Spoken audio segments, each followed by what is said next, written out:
So, you may not have a reason to,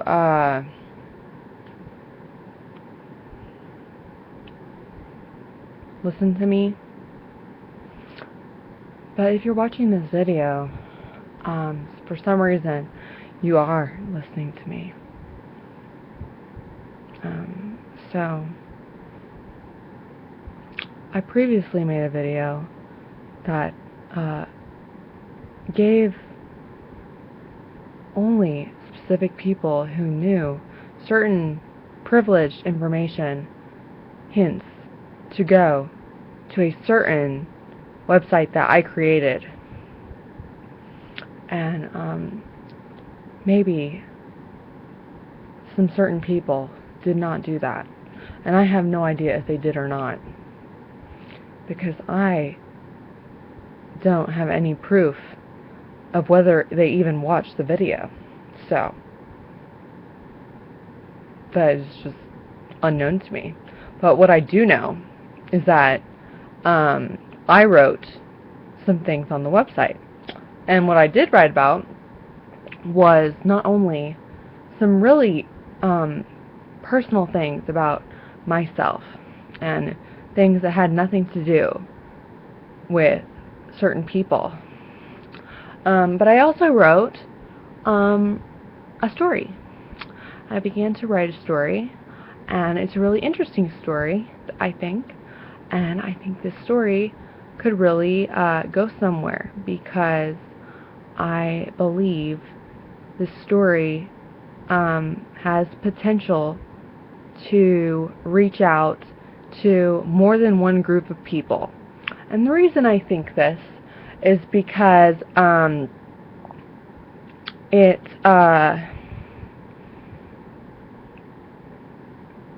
is a romance. It is funny. It is a sexual comedy that is kind of sad. So a lot of people experience a romance that's kind of like in their later years, maybe. They've already had a kid, maybe, and they're single, and they have sex with people, and their kid is a teenager, and so if that happens, they are in an awkward situation, and they have difficulty having a relationship with anyone, like a sexual relationship.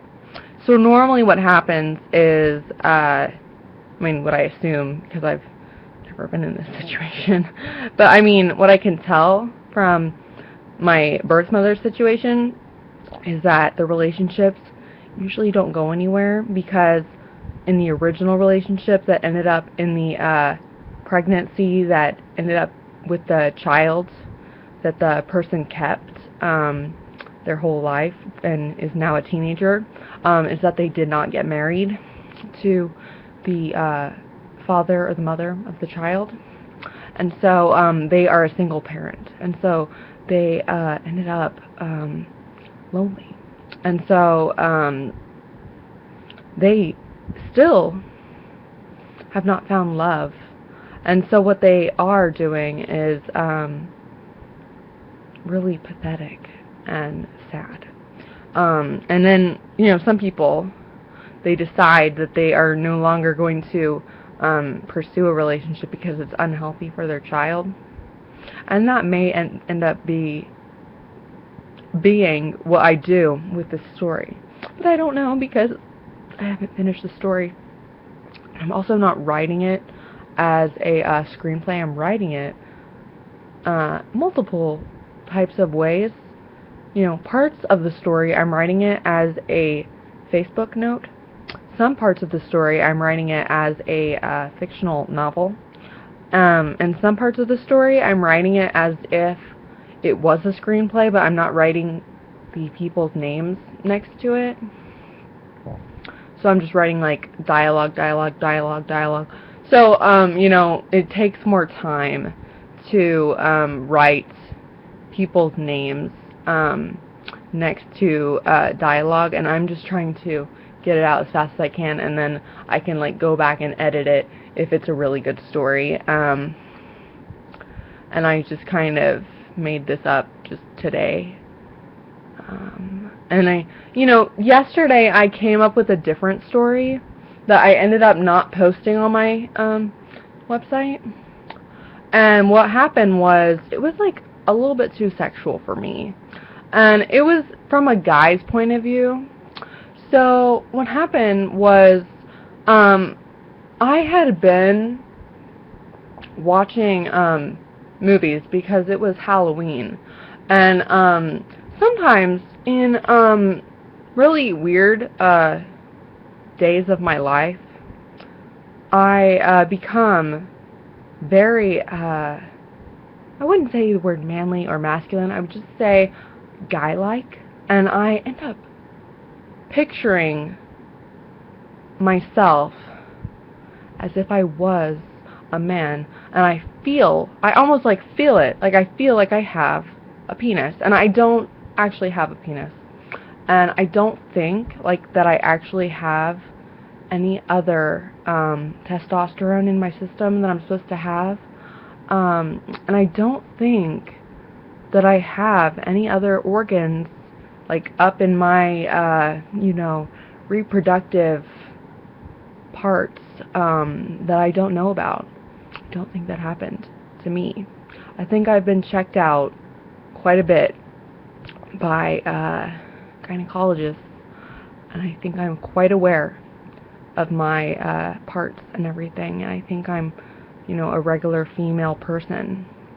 So, and I think I'm supposed to use, the female bathroom. I'm quite comfortable doing so, and I, have never actually really wanted to go into the men's bathroom, because actually what happened was, in choir in high school, there was a bathroom that nobody ever used next to the choir room, and I literally never used this bathroom, like, ever. It was never, like, cleaned by the janitors, and so there was some emergency times that we needed, like, a very good, like, echo sound. And so, in Broadway Ladies, which was, like, a very small group, of people, like, maybe, like, 15 people, maybe it was, like, 18. I mean, it depended on what year it was, but, our choir director was male. And, so we, when we had to, like, rent out the bathroom, we had to, go into the men's bathroom.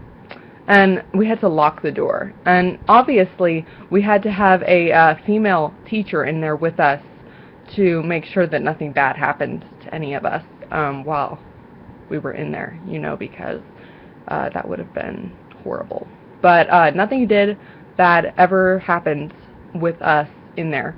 But what did happen to me, which was horrible, was the bathroom smelled terrible, and I was very afraid of the urinals, and I could imagine myself peeing into a urinal, and I would be very afraid, because I know that I am a very curious person, and I know that I get very offended when I am curious sometimes, and like, I'm in Walmart. I can just explain this in a way that people will understand. I am in Walmart, and there is an extremely obese person, and I don't really have the best control over my eyes sometimes, because I'm just kind of really surprised at people and their life choices. So I'm going to say that this person is African American, and I'm going to assume that they eat a lot of fried chicken and Hawaiian punch, and maybe even some of those little sugar straw thingies that taste like really amazing. And some people like snort them up their nose and pretend it's cocaine, but it's really not. It's just sugar that has food coloring in it, and maybe a little bit of flavoring of fruit or something that isn't even a edible product. Okay, so I'm in Walmart. I don't even want to be at Walmart. I have been dragged there for some reason by probably, most likely, a college roommate who seriously needs to get a life. But, Walmart is the closest store to my apartment building. And, I guess it's the ghetto where I lived previously to this. It really isn't, but there's like a very many amount of Walmarts in Lubbock, Texas. And I'm going to tell you right now that even though Lubbock, Texas is a very, how do I put this? Western place. There's many horses, there's many farms, there's many cows, and there's many cowboys. There are also very many poor African Americans in this town, and I am not saying this to be racist, because what I really am is culturist, because I have nothing against a African American who correctly dresses themselves and can speak the American language correctly. The majority of the time uses grammar correctly, doesn't act like they're from the hood, doesn't listen to very loud rap in a car that has most likely been stolen and configured in an illegal way, and probably is in a gang of some kind, and actually is racist towards white people, and says that they are the minority, so they are entitled to all sorts of free services and scholarships, which is totally unfair, because they were mistreated, because their ancestors were slaves.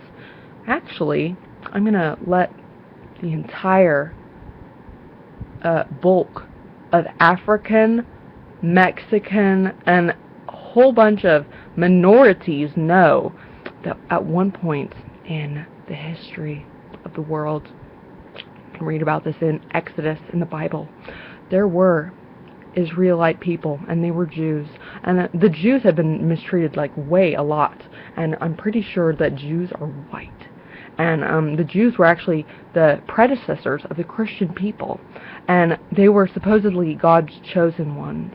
And I know that sounds kind of pretentious, but it's supposedly true if you believe in the Bible and you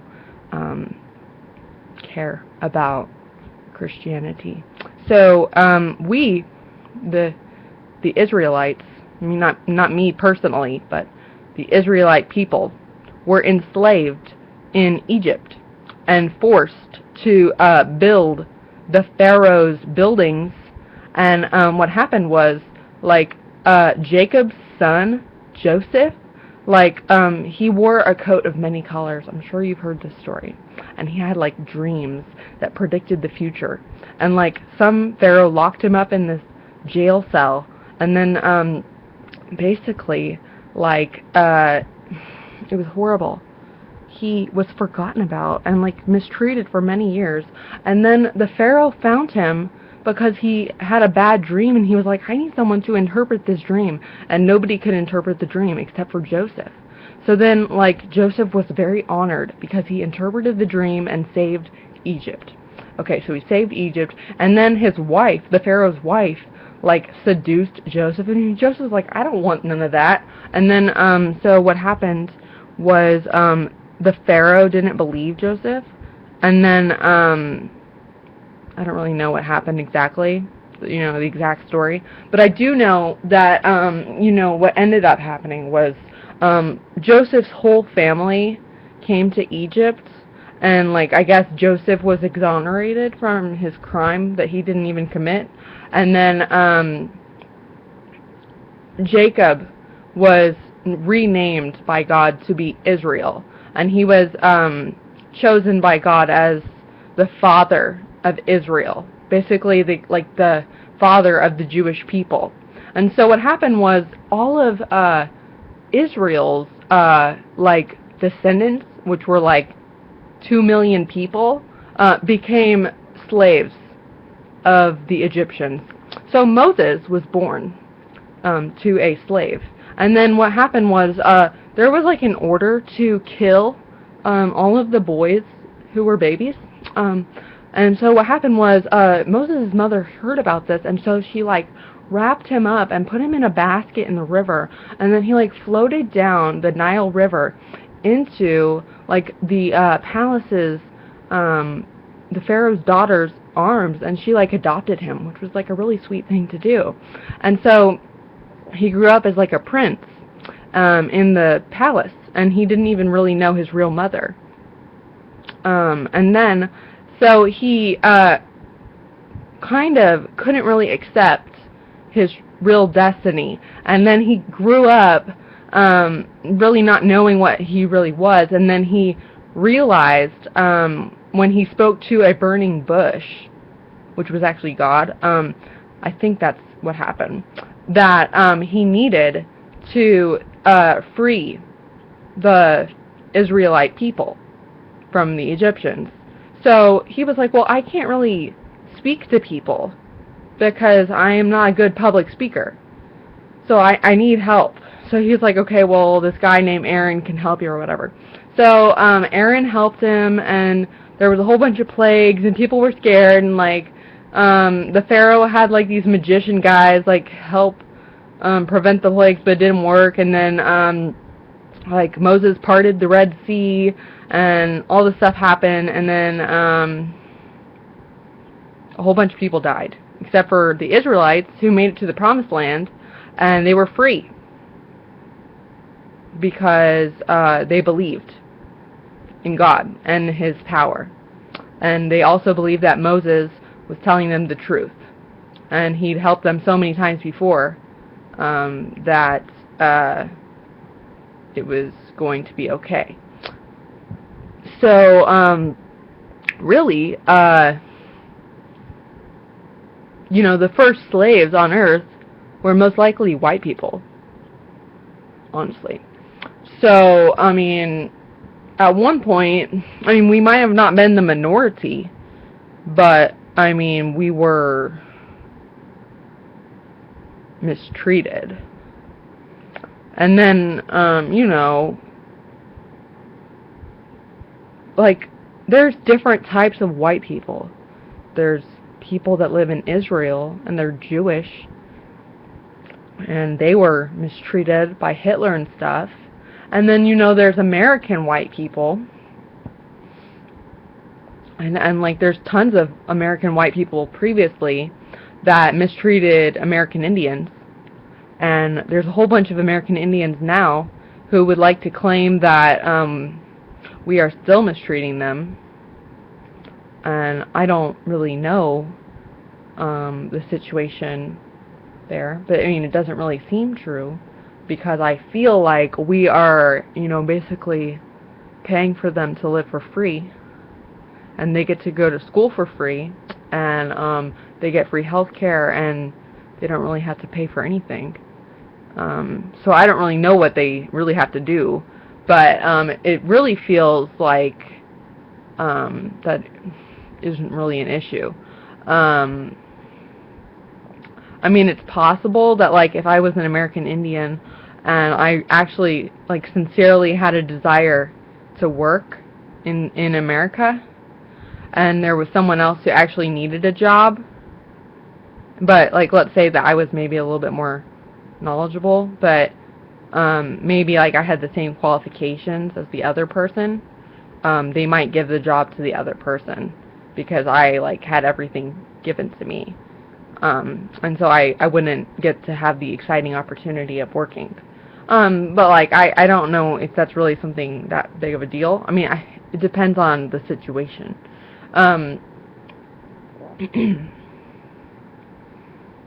But okay, so there is a lot of discussions about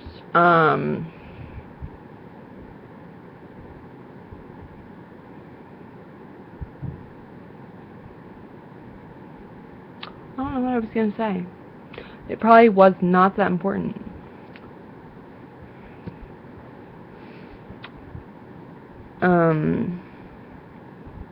I have a really bad stomachache right now. I'm really hungry.